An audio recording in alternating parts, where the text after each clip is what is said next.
barakacayaashan ku dhaqan xaafado ka mid ah magaalada Jowhar gaar ahaan xeradii hore ee Isnaay ee xaafada Horseed magaalada Jowhar ayaa ka cabanayo xaalad adag oo dhanka nolosha kadib markii saacadihii la soo dhaafay roobabkii ka da'ay magaalada Jowhar ay saameyn ku yeesheen biyaha ku taabtada arkaysa ay dhex fadhiyaan maalinta roobka da'ay hadan fadhaxlo waa dhex fadhiya dadka ku nool guryaha sidoo kale biyaha u dhex fadhiya waxa jira mas'uulad dumay oo biyihii ay mas'uuliyiin qaadeen ay geliyeen guryihii wixii ka dharahay waa fahmaysa waxa ka dharahaysa dhibaato waxa ka dhara kara shuban waxa ka dhara kara ay aheeday amba shuban biyood amba daacun waxaan sheegaynaa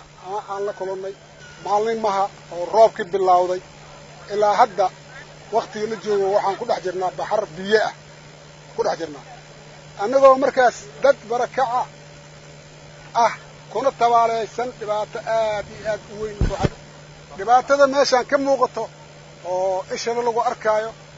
roobaha aan isdeeyeen wax dhaqaale ah oo maanta lagu soo kordhay ma hayno dadkii caruurtii oo kutaabtii dugsiga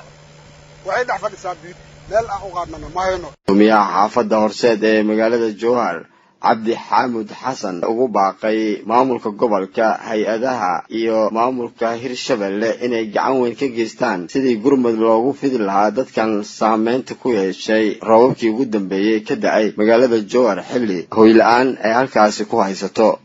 hay'adaha ku shaqada leh dadkan barakacayaasha maamulka heer degmo iyo heer gobol ilaa heer state insha Allah maaragtay dawladda federaalka guud ahaan iyo dadka muxsiniinta Soomaaliyeed oo waxaysto